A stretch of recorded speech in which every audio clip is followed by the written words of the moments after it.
Assalamualaikum warahmatullahi wabarakatuh. Bismillah, alhamdulillah, wa la hawla wa la quwwata illa billah. Asyhadu an la ilaha illallah wahdahu la syarika lah.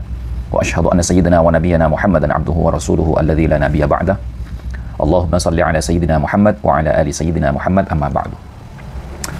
Para saudara-saudariku sebangsa setanah air dimanapun kalian berada, para sahabat-sahabatku, para subscriber, para netizen yang budiman, selamat datang kembali di channel Gus Hasan Asy-Syarif Official. Semoga kita selalu dalam keadaan sehat jasmani dan rohani kita, dimudahkan segala urusan kita, dilancarkan rizki kita, dan diberkahi hidup kita fid din wa dunya wal akhirah. Amin Allahumma amin. Pada kesempatan video kali ini, saya mendapat permintaan dari Kiai Haji Abdul Ghalib Sahurinur, di mana beliau itu mengirimkan sebuah voice note ya, yang akan kita dengar bersama-sama tentang jawaban beliau kepada beberapa tokoh ulama internasional yang ikut menyoroti tentang polemik nasab yang terjadi di Indonesia yang berkaitan dengan silsilah nasab dan pengakuan Ba'alawi sebagai salah satu keturunan daripada Kanjeng Nabi Muhammad SAW melalui jalur Ahmad bin Isa.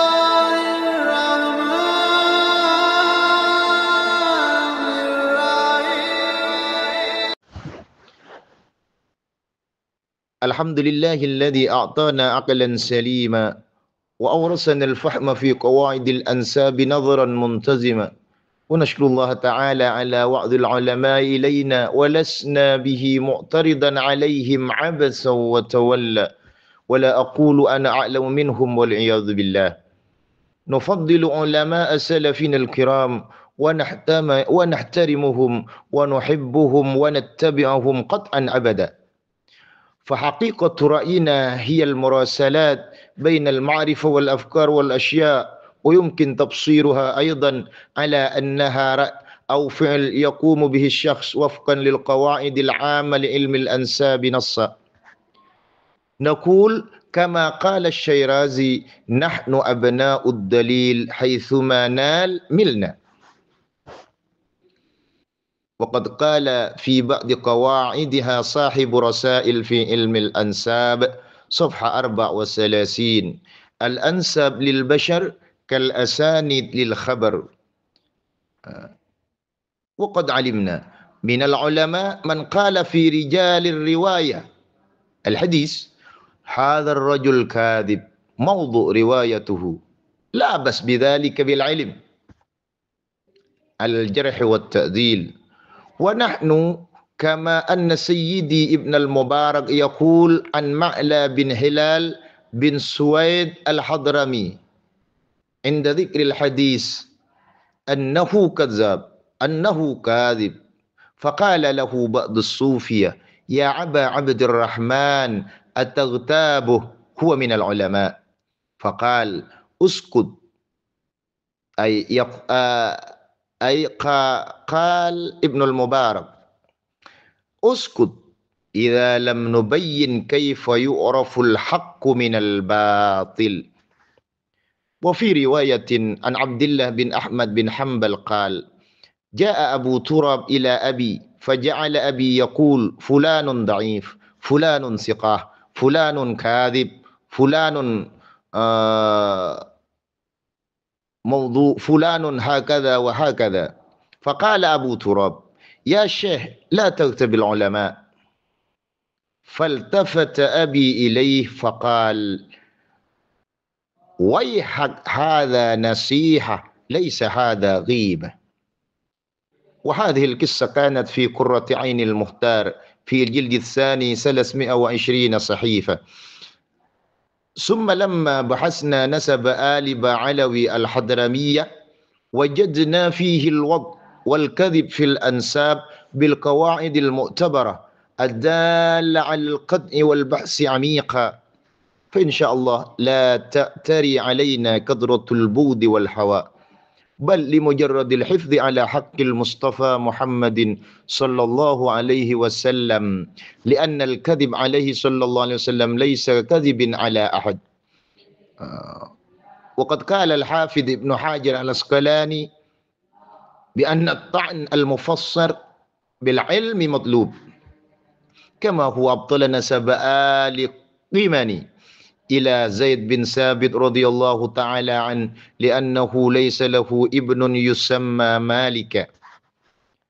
وقد تم علينا البحث والجهد في هذا النسب، فلا نقول إلا بحق، ولا نعتمد إلا بالعلم، ولا نبطل إلا بما صح ضبطه ووثق أخذه وعدل نقله. ثم قلنا لهم هاتوا برهانكم إن كنتم صادقين على ذلك. وبعد نبين بعض القصص الخرافية أو المتلفقة المفسدة للعقيدة والشريعة في أكثر كتب المصادر منهم كالبرقة والجوهر الشفا والمشروع الراوي وغيره. وقد قال أحمد بن سليمان الترباني في المحجة: إذا كان المثبت يثبت نسبه بأقوال خرافية فهذا ليس بمثبت. هذا القول قد وافقه الذهبي كما في كتابه سير أعلام النبلاء جلد الثالث في صفحة الرابع. فبطلان نسبهم إلى السيد أحمد الأبا بالقواعد النسبية والعلوم التاريخية والقرائن العصرية واضح لا شك فيه. فمصدر نسبهم هو الشيخ علي بن أبي بكر السقران كما قال الشيخ أحمد الحساوي في تثبيت الفؤاد، وله كتاب يسمى بالبرقة المشيقة يبين عن ذلك، وفيه إدراج الاسم وإلصاقه على نسب أبي الحسن علي في السلوك في طبقات العلماء والملوك، وليس لعبد الله فيه اسم آخر عبيد أو عبيد الله، وليس له ابن يسمى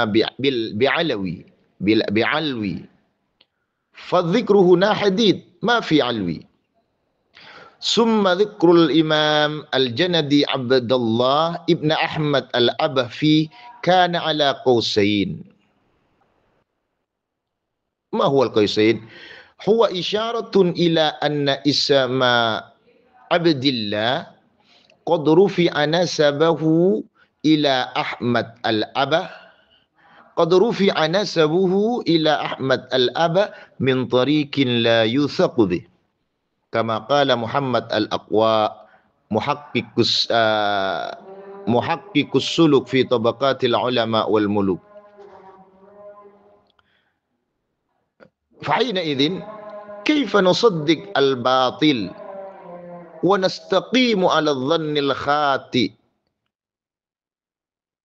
عندنا إن كنا نصدق الباطل ونستقيم على الظن الخاطئ لا عبرة بالعلم على المعلوم، هذا مستحيل. فكل رأي عندنا من كل الآراء الذي يباين المعقول ويخالف المنقول ويناقض الأصول فهو رأي منحول لا يحتج به أبدا، هكذا عندنا. Demikian ya teman-teman, apa yang telah disampaikan oleh Kiai Haji Abdul Ghalib Sahuri di dalam menjawab pernyataan-pernyataan para tokoh-tokoh ulama internasional di dalam menyoroti polemik nasab yang terjadi di Indonesia. Saya bacakan karena terlalu panjang, jadi saya tidak bisa membelikan teks itu, sehingga lebih mudah untuk simpelnya saya bacakan saja. Segala puji bagi Allah yang telah menganugerahkan kita logika yang sehat dan yang telah mewariskan kepahaman dalam kaedah-kaedah ilmu nasab. Dan kami bersyukur kepada Allah akan nasihat para ulama kepada kami. Dan kami bukanlah bertujuan menentang para ulama dalam hal apapun. Dan kami tidak mengatakan bahwa aku lebih alim dari para beliau-beliau. Kami berlindung kepada Allah dari perasaan demikian itu. Kami sangat menghormati dan memuliakan para ulama dan mencintainya dan mengikuti keilmuan secara pasti dan selamanya. Pada dasarnya, pandangan kami ini berdasarkan ketetapan dan aturan pemikiran dan penelitian dalam ilmu nasab. Maka kami berkata, sebagaimana As-Sayrazi, maka kami berkata, sebagaimana apa yang dikatakan oleh Imam As-Sayrazi, aku adalah putra-putra dalil. Nahnu abna'ud dalil. Sekiranya apa yang kami peroleh, itulah yang kami sampaikan. Jadi, apa yang kami sampaikan selama ini, itu bisa dipertanggungjawabkan secara ilmiah. Karena kami punya rujukan, punya maraji, punya sumber yang jelas bisa dibaca oleh semua orang. Dan sungguh telah berkata Shahibul Kitab Rasail fi Ilmil Ansab pada halaman 34, nasab bagi seseorang bagaikan sanad dalam hadis. Nah, jadi ini teman-teman ya, keserupaan antara sumber-sumber di dalam menetapkan sebuah nasab itu sama dengan sanad-sanad periwayatan di dalam menentukan sebuah hadis, apakah hadis itu sahih, dhaif, atau maudhu, dan lain sebagainya. Dan sungguh, kita semua telah mengetahuinya dari para ulama hadis dalam mengomentari sebuah riwayat di mana beliau berkata, ini hadis dusta dan palsu periwayatannya.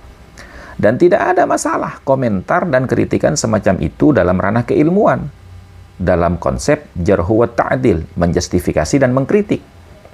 Artinya, teman-teman ya, ketika kita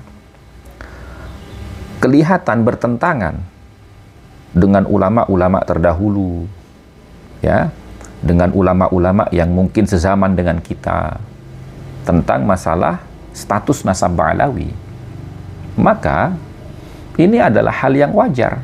Kenapa? Karena boleh jadi ulama-ulama terdahulu yang dianggap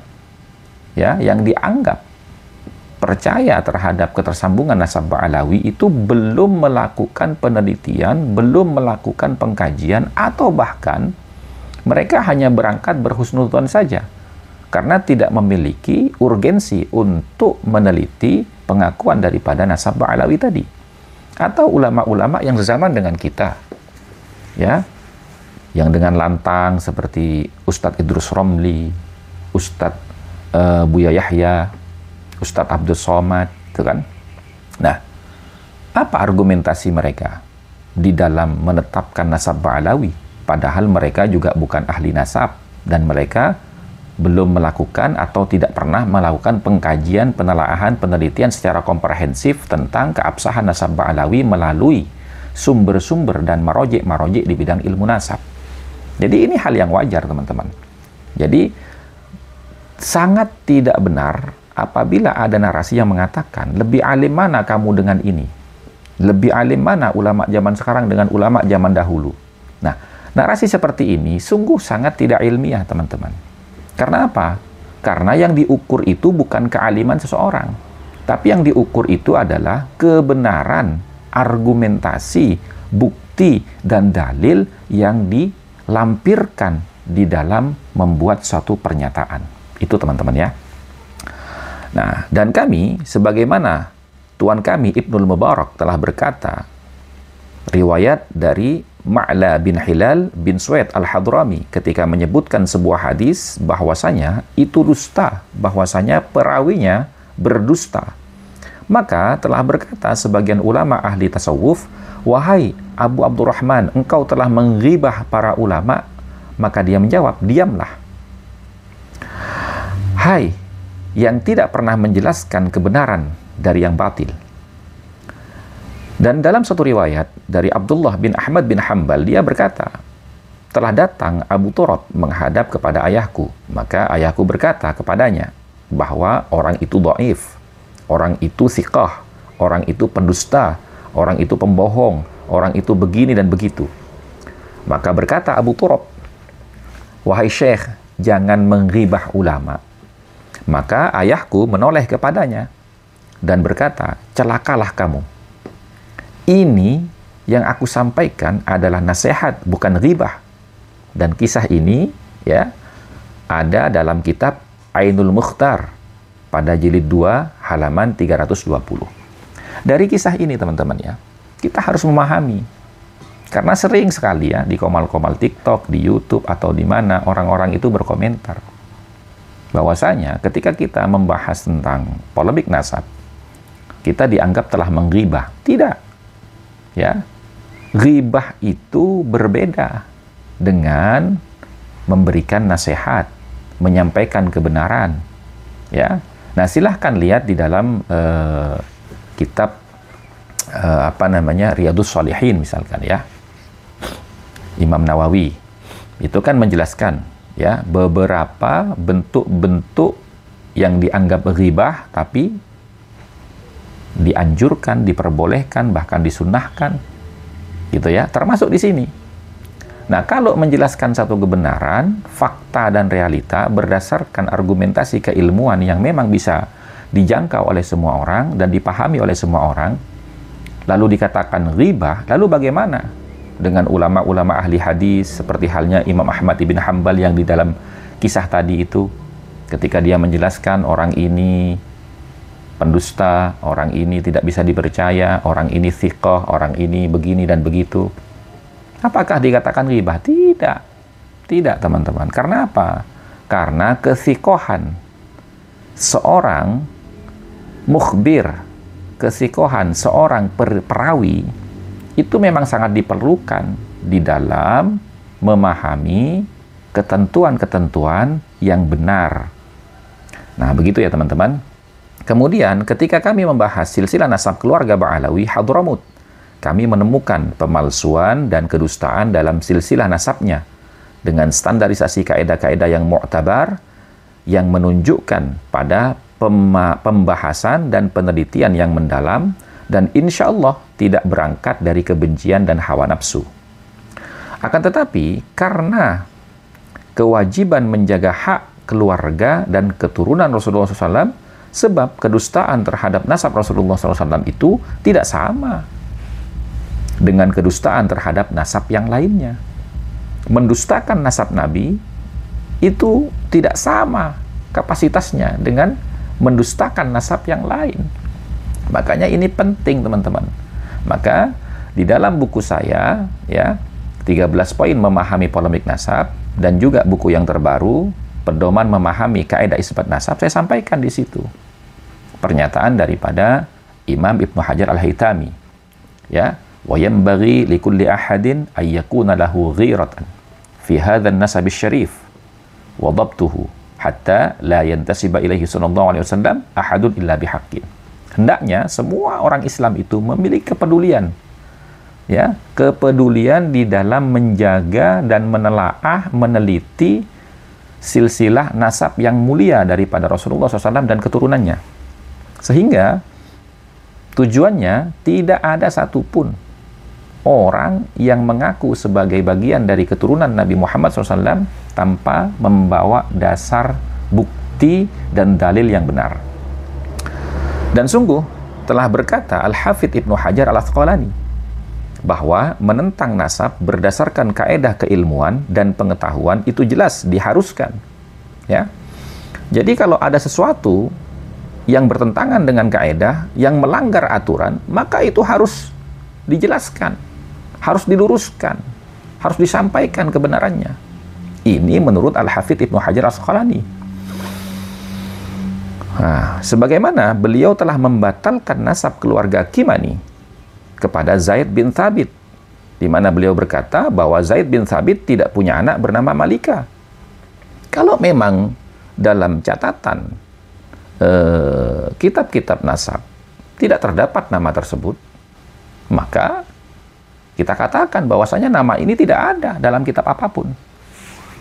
Gitu loh. Dan kalau seumpamanya ada kitab-kitab yang menyampaikan itu, maka kita harus melihat kitab yang menyampaikan nama itu, ya, sumbernya dari mana? Karena apa? Karena di dalam kaidah ilmu nasab itu wa alla yakuna mukhalifatan lil usul.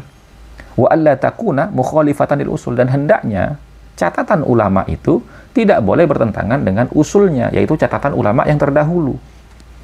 Itu teman-teman.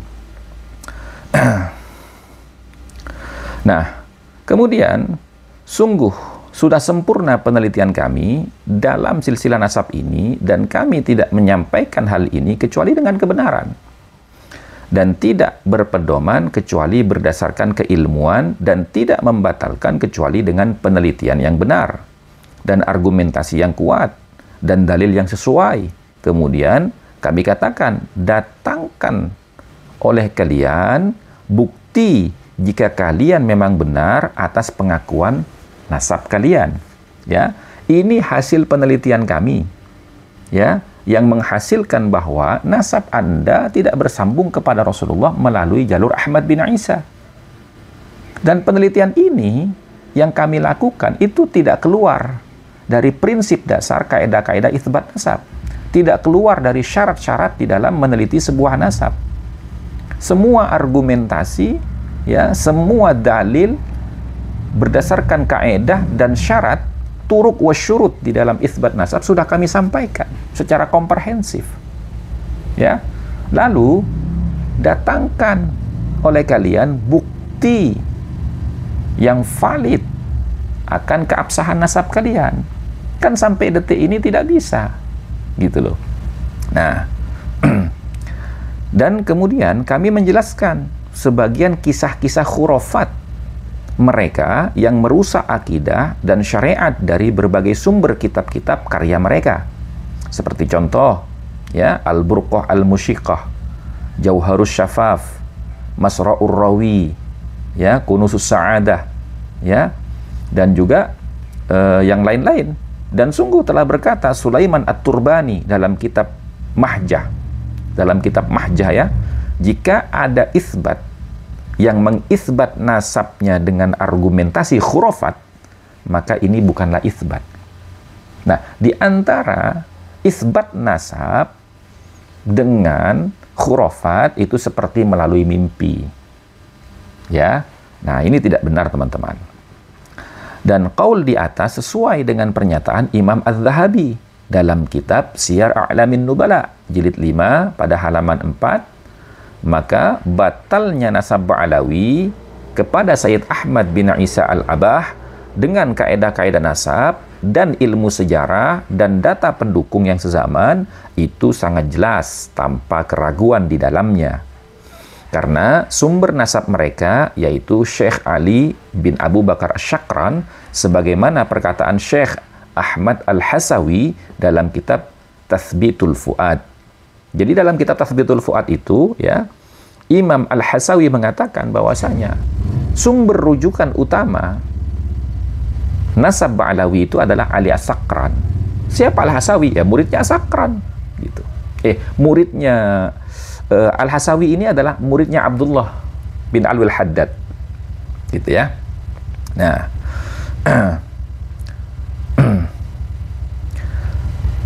dia, Ali As-Sakran itu yang memiliki kitab Al-Burqah Al-Musiqah yang menjelaskan hal demikian itu, yaitu melakukan adraj, pencangkokan kepada nasab Abil Hasan Ali yang terdapat dalam kitab As-Suluk fi Tabaqatil Ulama'i wal Muluk.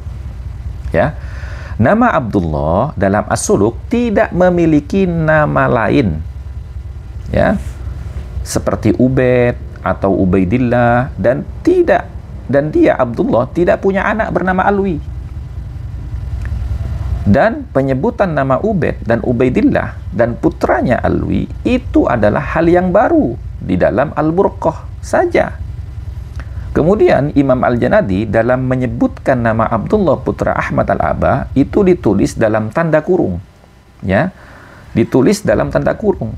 Tanda kurung ini dalam disiplin ilmu nasab maupun ilmu sejarah, ya, itu adalah isyarah bahwa Abdullah yang ditulis dalam dua tanda kurung itu, ya, sengaja dicantolkan kepada Syed Ahmad Al-Abah dari jalur yang meragukan, sebagaimana Muhammad Al-Aqwa berkata yang mentahqiq kitab As-Suluk. Jadi Muhammad Al-Aqwa itu menyatakan bahwasanya kenapa nama Abdullah yang disandingkan sebagai putra Ahmad Al-Abah itu ditulis dalam tanda kurung. Ya karena itu sebagai tanda bahwasanya ini tidak memiliki sumber yang kredibel, yang otentik, yang valid. Ini adalah sebuah pencangkokan saja, gitu loh. Nah, lalu bagaimana kita bisa menganggap benar perkara yang batil dan tetap bertahan pada prasangka yang salah? Berhusnudzon kepada yang salah, kemudian bersuudzon kepada yang menyampaikan kebenaran. Ini kan terbalik, teman-teman, ya. Di antara kita ini ada yang berhusnudzon kepada orang yang salah. Kenapa dianggap salah? Karena tidak bisa mendatangkan bukti dan dalil. Lalu sebagian lagi itu bersuudzon, berburuk sangka kepada orang yang menyampaikan kebenaran berdasarkan bukti dan dalil serta fakta dan realita yang ada. Nah, ini kan lucu, gitu loh. Nah, bagi kami, jika kita menganggap benar perkara yang batil dan bertahan pada prasangka yang keliru, maka apa gunanya ibrah ilmu yang telah kita ketahui? Ini tidak mungkin. Kalau kita mengetahui kebenarannya berdasarkan bukti, data, dalil yang mu'tamad, yang mu'tabar, lalu kita akan mengingkari itu. Wah, ini mustahil bagi seorang yang memang konsen di bidang keilmuan, gitu loh.